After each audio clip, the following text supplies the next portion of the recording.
Dito tayo magbabakasyon? Nagtatakang tanong ni Isabel. Yes, hindi mo ba nagustuhan ang asawa ko? Tanong ni Dante. Ang akala ko kasi sa isang hotel tayo matutulog. Tapos may beach sa harap pero ano to? Naguguluhang sabi ni Isabel. Isang resort ang inaasahan niyang pupuntahan nila sa Siargao. This place is nice, asawa ko. Tingnan mo, magandang tanawin. Di ba kitang-kitang dagat sa baba? Ang lupang to, pag-aari namin. May caretaker dito, pero hindi kalayuan ang bahay nila. Wika ni Dante. Nasa isang bundok sila sa Siargao, at ang bahay na tinutukoy ni Isabel, isang bahay na gawa sa kahoy. Pero malaki naman. Come on, asawa ko, pumasok na tayo sa loob ng bahay. Don't worry, may kuryente at tubig sa loob. Yun lang, wala tayong kasama, tayong dalawa lamang ang nasa bahay na to. Sabi ni Dante kay Isabel. Saka inilahan ang kamay kay Isabel. Hindi yun tinanggap ni Isabel. At nauna nang pumasok sa loob ng bahay. Nagmamaktol na pumasok sa loob ng bahay si Isabel. Pagkatapos, nagulat siya na iisa lamang ang kwarto sa loob. Dapat pala hindi na ako sumama. Naiinis na sabi ni Isabel. Asawa ko, nagugutom ka na ba? Tanong ni Dante. Sobra. Tipid na sagot niya. Kinuha ni Dante ang kamay ng asawa at giniya sa kusina. Nanlaki ang mga mata ni Isabel. Ang daming pagkain at iba't ibang prutas ang nakahain sa lamesa. Tinignan ni Isabel ang asawa nang nagtatanong. Ipinaredy ko kay Mga Dor ang lahat ng mga prutas habang nasa biyahe tayo. Caretaker namin si Mga Dor dito sa lupa. Kain na tayo, ginutom ako. Yaya ni Isabel kay Dante. Pinauna naman ni Dante ang asawa na maupo, saka siya naupo sa tabi nito. Maghanang kumakain si Isabel habang pinagmamasdan lang siya ni Dante. Napahinto naman si Isabel sa pagkain nang mapansing hindi nababawasan ni Dante ang pagkain niya. Paglingon niya, nagtama ang mga tingin nila. Natigilan si Isabel nang unti-unting lumalapit ang mukha ni Dante sa kanya. Napapikit siya ng mata. Nang may dumabong panyo sa labi niya, nagulat bigla si Isabel. Ang kalat mong kumain para kang bata. Natatawang sabi ni Dante. Natulala si Isabel, akala niya hahalikan na siya ng asawa niya. Pigilan mong sarili mong bumigay. Tandaan mo, Isabel. 3 years, maghiwalay din kayo. At masasayang ang lahat. Kumain ka na, marami pa to. Tayo nang ang uubos ng lahat ng pagkain dito sa lamesa. Dagdag pang sabi ni Dante. Tingnan mo, asawa ko. Ang ganda rito, di ba? Sariwa ang hangin at makikita mo ang ganda ng dagat. Lumanghap ng sariwang hangin si Isabel. Napangiti siya. Oo nga, hindi gaya sa Manila. Para kang may uling sa mukha kapag nagtagal ka sa labas. Polluted ang hangin dahil sa maitim na usok galing sa mga sasakyan. Isabel, pwede ba kayang magbago ang mga sinabi mo? Na hindi mo ako matututunang mahalin? Bakit mo naman natanong? Gusto ko lang malaman. Bakit? Kapag ba mahal na kita, hiwalay mo pa rin ako? Kung mahal mo na ako, hindi na kita pakakawalan. Unfair naman kung ako lang magmamahal. Wala pa ako nagiging boyfriend. At alam mo yan. Pero may pumipigil sa akin na mahalin ka. Ano naman ang pumipigil sa'yo? Kasi baka magising ako isang araw na mahal mo pa rin si Leia. Yung ex mo, ayoko magtiwala sa'yo ng lubos. Baka masaktan lang ako. At ayoko mangyari yun. Sumapit ang gabi, sa sopa natutulog si Dante, habang si Isabel ay sa kwarto.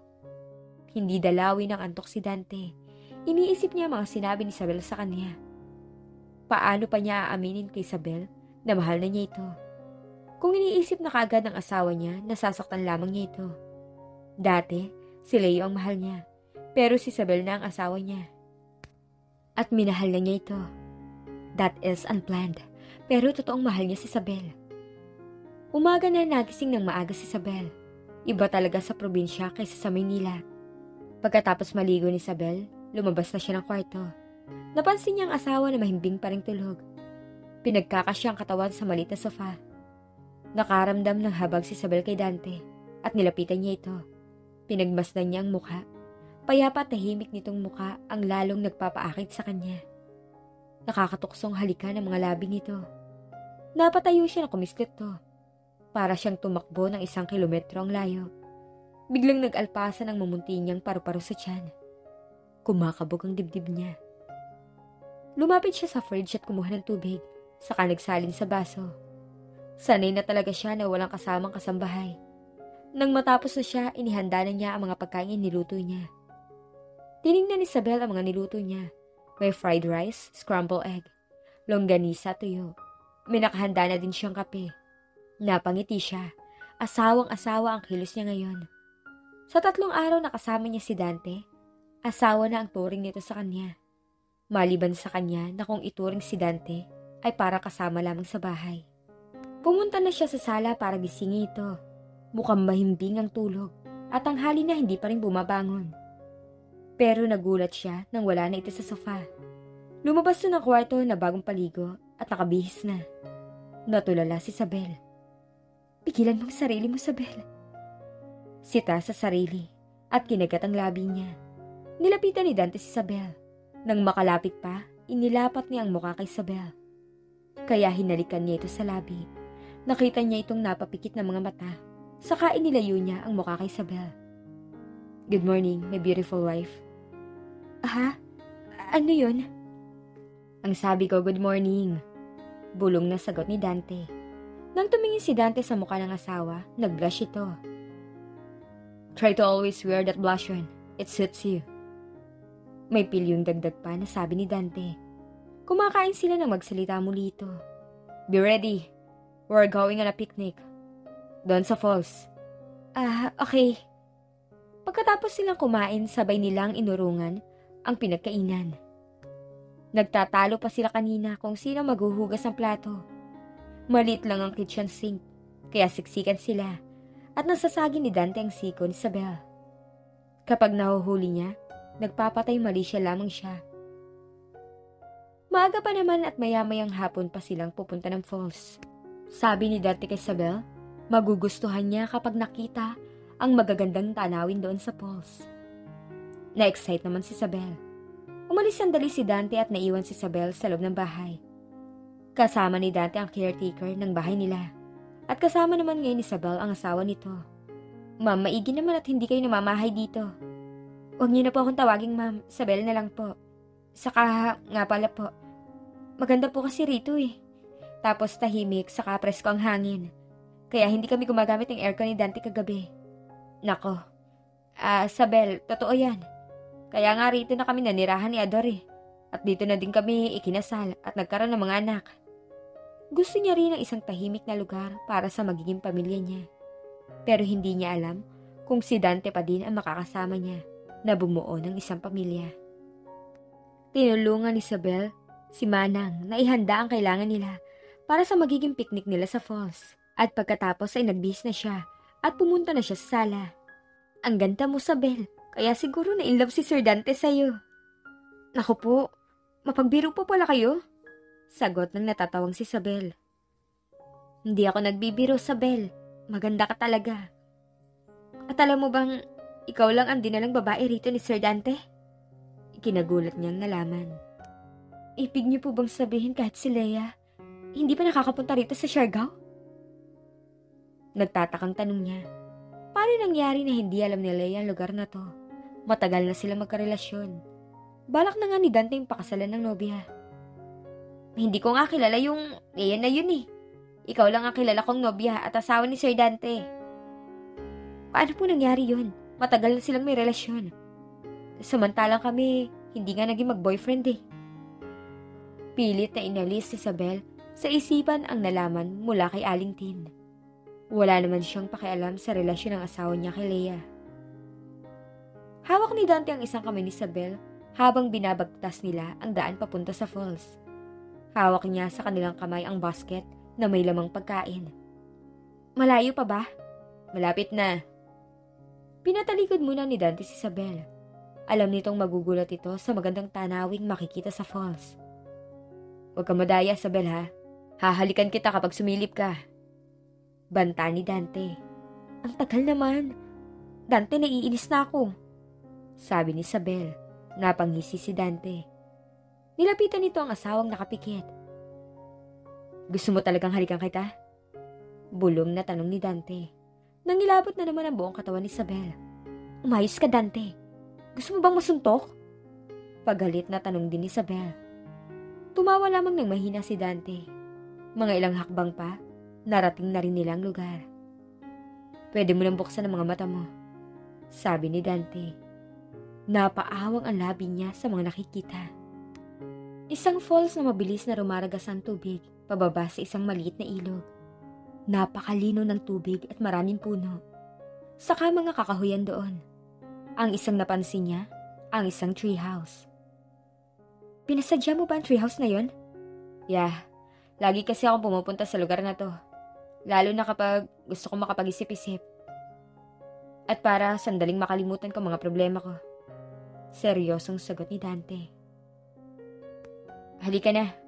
Nang may latag natin ang mat na dala natin. Hindi tayo pwedeng magtagal dito dahil abutan tayo ng dilim.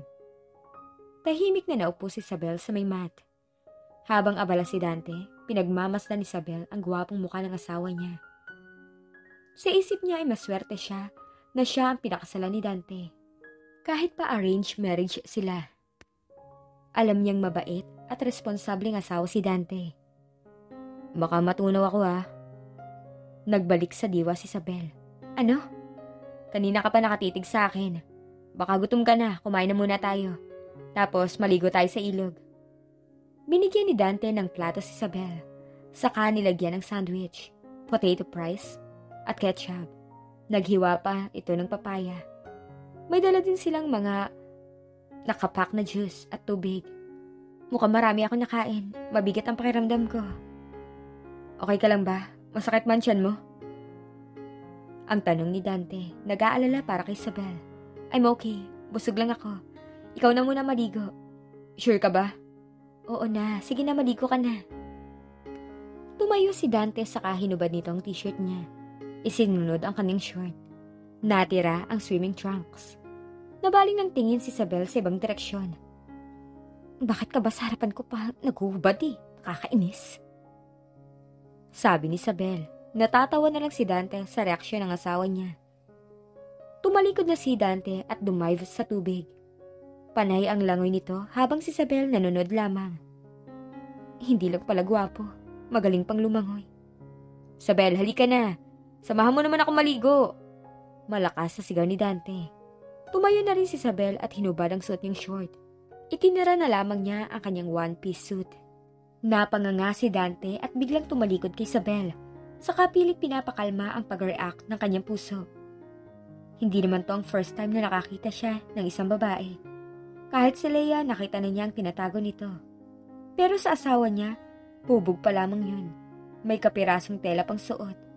Bigla na lang nabubuhay ang kanyang Hoy Dante, bakit ka nakatalikod?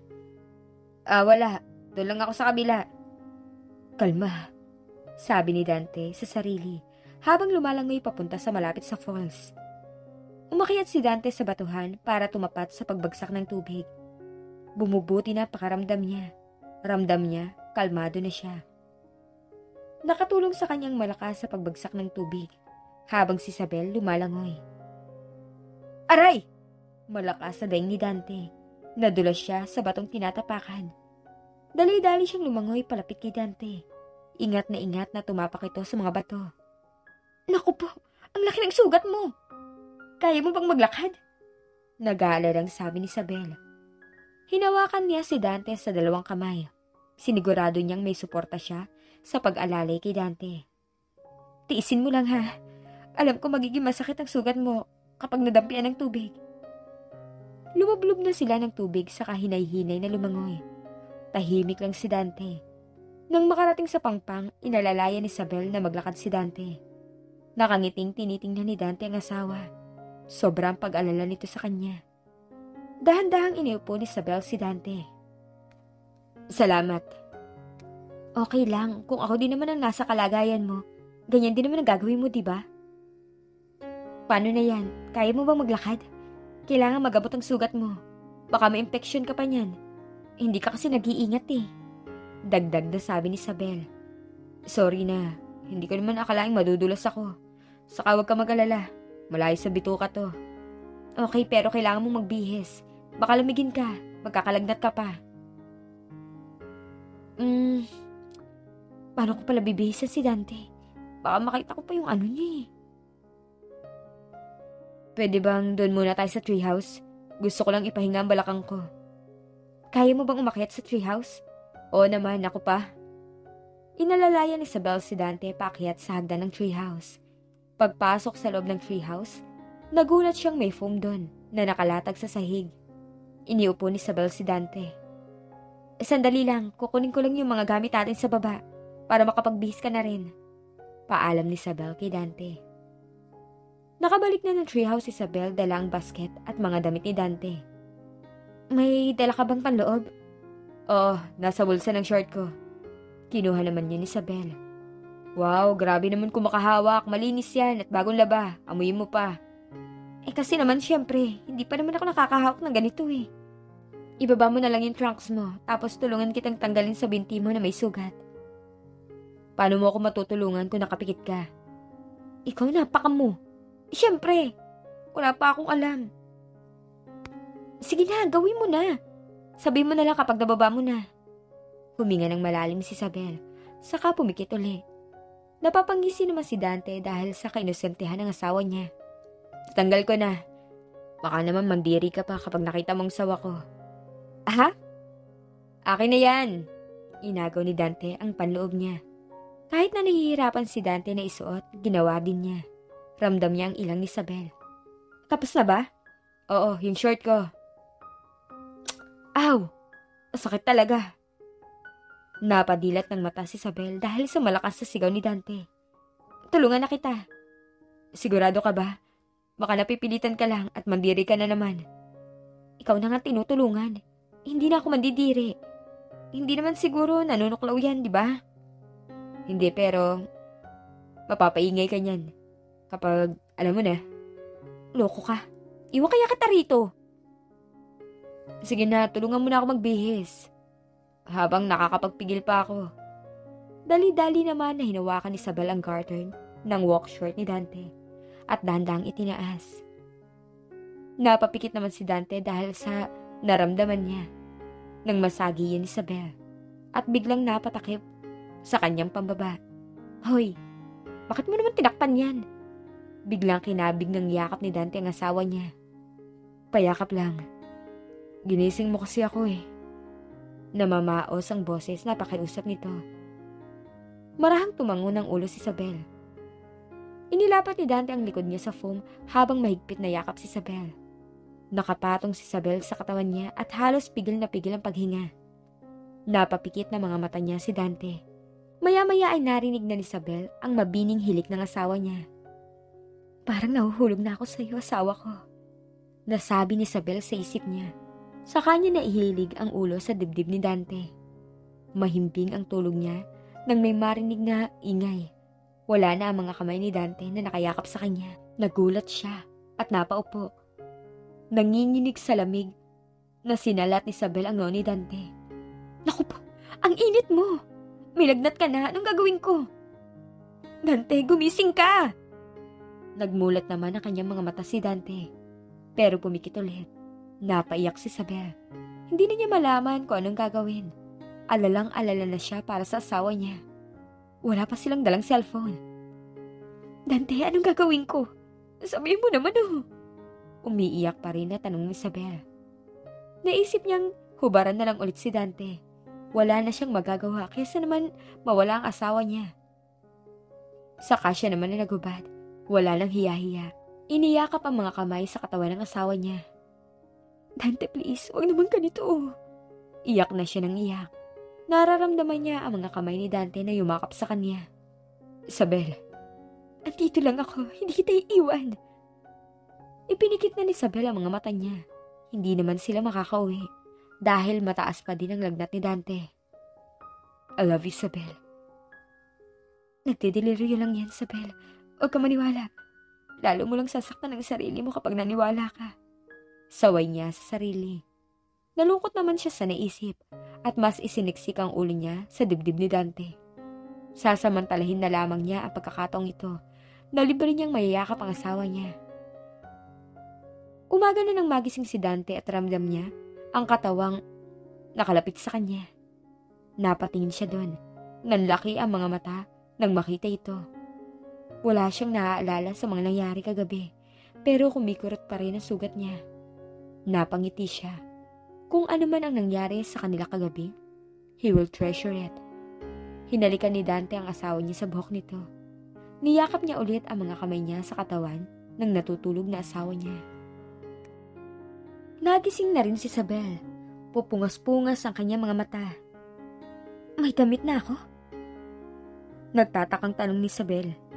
Parang kagabi lamang wala silang saplot ng asawa at wala rin si Dante sa tabi niya. Bumangon na siya. Napahinto siya na makita itong papalapit sa kanya. May benda ang sugat niya at mukhang maayos ng pakiramdam. Kumusta ang sugat mo? Okay na. Okay na rin ang pakiramdam ko. Tinapalan ko ng ginadgad na dahon ng bayabas ang sugat ko. Wala ka ng lagnat? Lagnat? Oo, ang taas ng lagnat mo kagabi. Tapos nanginginig ka pa. Kaya nga niyakap kita eh. Nakagat niya ang labi nang maalalang wala silang suot. Ibig sabihin si Dante ang nagdamit sa kanya. Naku po, tanghali ka na ng gising. Nakita tuloy ni Dante ang tinatago mo. Sita ng sarili niyang utak. Kaya pala. Akala ko kasi, pagkakamot-kamot ng ulo na sabi ni Dante. Napaangat ang tingin ni Isabel sa kaharap. Anong? Sorry, akala ko may nangyari sa atin. Nahihiyang sagot ni Dante. In your dreams. Nangangarap to ng gising. Hindi siya kailanman ibibigay niya ang sarili kay Dante. Nagpakasal lamang silang dalawa para iligtas ang kanilang kumpanya. Napatunayan ni Dante sa mukha ng asawa niya dahil sa sinabi nito. May nunal ka pala sa... Stop it! Naiinis na ako! Galit na bulyaw ni Isabel na hindi na pinatapos pa ang sinasabi ni Dante. Kasi naman wala kang suot pagkagising ko. Oo na, nakita mo. Kaya tumigil ka na. Hiyang-hiya na siya na wala na siyang may tatago pa kay Dante. Nakita na nito ang kanyang buong katawan. Dapat kasi, nauna siyang nagising. Napaupo si Isabel at tinakpan ang mukha niya. Napahikbi ito. Kaya tinabihan ng upo ni Dante ang asawa niya. Sorry na. Huwag ka nang umiyak. Saka patas naman tayo. Kasi nakita mo rin ang akin. Kagabi, di ba? Lalaki ka. Walang mawawala sa'yo. What do you mean? Na kayong mga babae lang ang mawawalan? Pipilit pa Nakangusong sabi ni Isabel. Okay lang naman na makita ko ang katawan mo kasi asawa kita. Saka wala naman akong ginawa sa'yo. Kung yun ang tumatakbo sa isip mo. Meron ka pa rin ipagmamalaki sa lalaki mamahalin mo balang araw. Alam ko naman na may hangganan ng lahat sa ating dalawa. Maghiwalay tayo. Kung gusto mo, ibibigay ko ang kalayaan na gusto mo, kahit ngayon na. Sinserong saad ni Dante. Pinunasan ni Isabel ang mga luha niya. Iniisip kung seryoso ba si Dante sa sinasabi niya. Totoo? Kung para sa'yo gagawin ko, kung anong makakapagpasaya sa'yo. Gusto ko maging malaya ka. Gusto ko na hindi ka magalit sa akin na ikinukulong kita sa relasyon nating to. Na wala namang pag-ibig. Tanggap ko naman na hindi mo ko kayang tanggapin na asawa mo at mahalin kagaya ng pagmamahal ko sa'yo. Tumitig si Isabel sa mga mata ng asawa niya. Ayaw man ni Dante na pakawalan si Isabel, pero nakikita niya na nahihirapan na ito. Ilang araw pa lamang silang nagsasama. Parang gusto na niyang sumuko, kahit pa mahal na niya si Isabel. Salamat at naiintindihan mo ako. Pumunta si Isabel sa ilog. Nag-dive kaagad siya sa tubig para hindi mapansin ang pagluha niya ng lihim. Nasasaktan siya na gano'n na lamang na isusuko siya ni Dante. Dismayado siyang gano'n lang siya ipamimigay ng asawa sa iba. Sana man lang sabihin ni Dante sa kanya na magstay pa siya sa pagsasama nila bilang mag-asawa. Hindi yung ipinamimigay na kaagad siya sa iba. Ilang araw pa lang silang kasal. Kaya pa niyang magtiis kahit mga ilang taon pa. Alam niyang mali ang ipinapakita niya. Siguro dahil yun lang, hindi siya sanay. Dahil wala pa naman siyang nagiging boyfriend. Habang si Dante ay napaiyak. Mas masakit pa pala kapag kay Isabel, mas nasasaktan siya ngayon kaysa noong naghiwalay sila ni Leia. Ayaw naman niyang makita si Isabel na ganito. Siguro tatanggapin na lang niya ang lahat.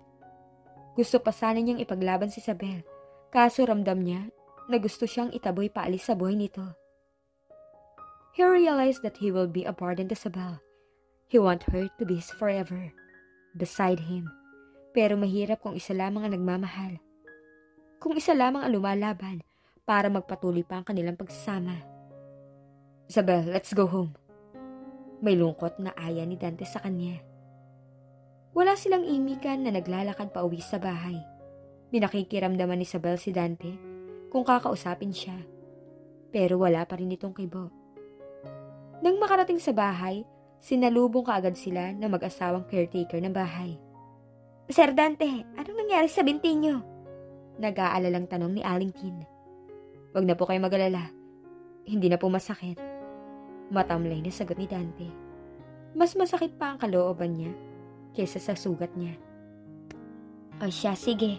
Maligo na muna kayo mag-asawa at nang makapagpalit ng damit. May nakahanda ng pagkain sa kusina. Alam kong gutom na kayong dalawa. Sabi ni Aling Tin. Tumango ng ulo si Isabel. Saka dumiretso sa kwarto para kumuha ng damit. Habang si Dante nakahiga sa kama. At ipinikit ang kanyang mga mata.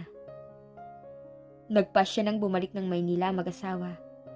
Hindi naman na magiging maganda ang bonding nila sa isa't isa eh. Tila naging mailap sila sa isa't isa. Nagkaroon na ng ilangan dahil sa naganap sa kanila sa falls. Isabel, kumusta ang buhay mag-asawa? Ano, may nangyari na ba? Malakas na sabi ni Ashley. Isang buwan din ang bakasyon ni Isabel.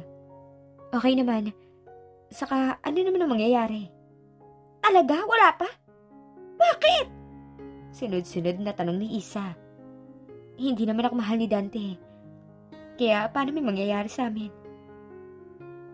Ang sabihin mo, ikaw ang umiiwas. Kaya ganun, sabihin mo nga, hanggang kailan mo ba ikakaila sa amin na gusto mo si Dante? Halatang halata ang kaibigan nila. Si Dante ang asawa niya. Nasa lalaki na ang lahat ng gugustuhin ng mga babae. Marami mga estudyante ang may gusto sa asawa nito. Pero ang kaibigan nila parang ang tigas ng puso para hindi magustuhan si Dante. Natahimik si Isabel. Tingnan mo, wala ka may sagot. Kasi gusto mo nga ang asawa mo, diba? Ay nako, ewan ko sa Isabel. Ikaw ang gumagawa ng pagsisisihan mo balang araw eh. Pinipilit pang pigilan ang sariling nararamdaman. Yung relasyon naming dalawa nabuo sa pilitan. Kaya mapipilitan din kaming tapusin yon after 3 years. Eh, paano kung mahal ka na rin ni Dante? Makikipaghiwalay ka pa ba sa kanya? Kung hihilingin niya, oo. Kahit pa mahal ko siya. Kasi may deal kami. Isipin din niya ang mga sinabi niya nun sa akin. Grabe naman, Isabel. Mahal ka na nga. Bakit gagawin mo pa rin na makipaghiwalay sa asawa mo? Pwede namang ituloy niyo na lang yung pagsasama niyo ah. Eh kasi nga, hindi pa rin ako sigurado. Wala pa kaming 1 buwan na kasal. Malay ko ba na tama ang sinabi niyang mahal niya ako? Mahirap rin na hindi sigurado sa nararamdaman, di ba? Kung anong katwiran mo, bahala ka. Pero huwag kang iiyak sa amin ni Ashley ha, kapag dumating na ang oras na masasaktan ka. Dahil dyan sa mga maling desisyon mo. Sabi ni Isa. Dismayado para sa kaibigan niya. Isabel has everything. May asawa pa siyang mabait. Why she need to give up the relationship if they both love each other? Napailing-iling ng ulo si Isa. Nanghihinayang sa relasyon ng kaibigan niya sa asawa nito. Maagang na-dismiss ang klase ni Isabel, kaya maaga ring dumiretso ng uwi sa bahay. Simula nang umuwi sila galing bakasyon, nagbago si Dante. Hindi na niya ito nakakausap. Laging umuwi ito ng late. Dahil kay Dante na ibinigay ang pamamahala ng kumpanya ng pamilya nila. Masiglang nagluluto si Isabel ng hapunan nila. Namimiss na niya ito. 2 linggo na silang halos hindi nagkikita. Ayan, tapos na. Tinakpan na lamang niya yun. Tiningnan ni Isabel ang relo niya. It's 7 o'clock in the evening. Nagpasya na lamang na tumaas si Isabel sa kwarto niya. Pagpasok sa loob, kinuha niya ang librong binabasa. Saka naupo sa kama. Nakailang chapter na ang natapos niyang basahin, pero wala pa rin ang asawa niya. Tiningnan niya ulit ang relo. 10:00 na ng gabi.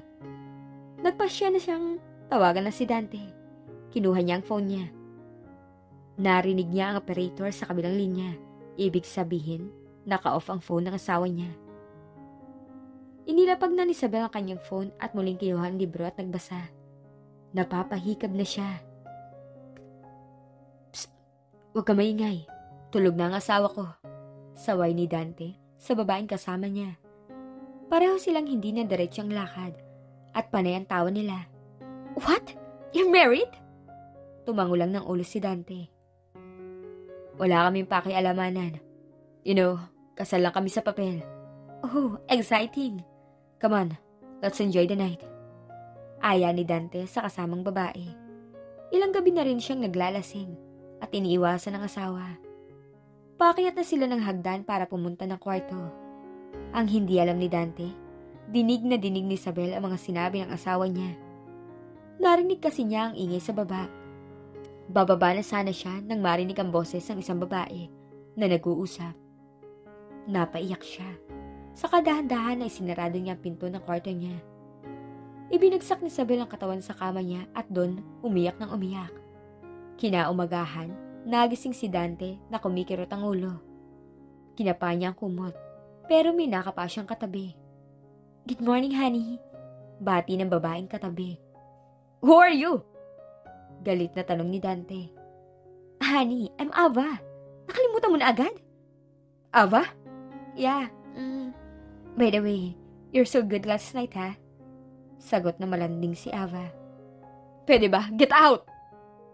Dante, ano ba? Nakaka-imbierna ka na. Kanina ka pa. You're the one who insists na rito tayo sa bahay mo. Ayain mo ko rito pagkatapos hindi mo ako kilala. Excuse me, Dante. I'm Clarissa Rodrigo. At kayang-kaya kong pabagsakin ang kumpanya mo sa isang pitik lang. Kaya be nice, honey. Pananakot na sabi ni Ava. Napailing ng ulo si Dante. Clarissa Ava Rodrigo. Nag-iisang anak ng maimpluwensyang politiko. Si Pablo Rodrigo. Ano ba itong napasok ko? Masasaktan ko si Isabel. Sabi ni Dante sa kanyang isipan.